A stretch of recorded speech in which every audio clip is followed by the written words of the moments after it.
আপনাদের পরিবার কি সমুদ্রের ধারের মানুষ? হ্যাঁ, সমুদ্রের ধারে আমাদের একটা বিশাল হাভেলি আছে। আরে তুমি এটা কি করছো? চিকেন স্যুপটা যদি পড়ে যেত তবে তো সব বরবাদ হয়ে যেত, তাই খেয়ে নিলাম।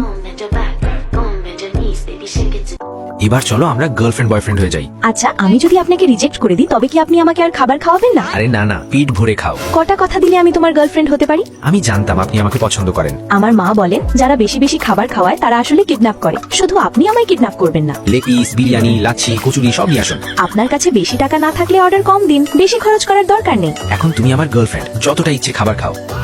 আপনি আমাকে ডেটে ডেকেছেন তো আমি ফোন পে করে দিচ্ছি। না না, একদম না, আমার কাছে ভিআইপি কার্ড আছে, ফ্রিতে খাবার খেতে পারো। আচ্ছা, বেবি তুমি কি করছো? খাবার খাচ্ছি। খাবারে কি কি আছে? বিরিয়ানি, কচুরি আর এগ রোল। সারপ্রাইজ। আপনি এখানে কেন এলেন? ভয় পেও না, আমি তোমার বিরিয়ানি খাবো না। আরে না। কোনো ছেলে কি এখানে লুকিয়ে আছে? হ্যাঁ, লুকিয়ে রাখছি আমি। জিনি তুমিও? ওই বিরিয়ানি, কচুরি আর এগ রোল গুলো সব কোথায় গেল? আপনি যে বিজনেস করতে চান সেটার জন্য তো অনেক টাকার প্রয়োজন। আমি যদি কম খাই তবেই তো আপনার টাকা বাঁচবে।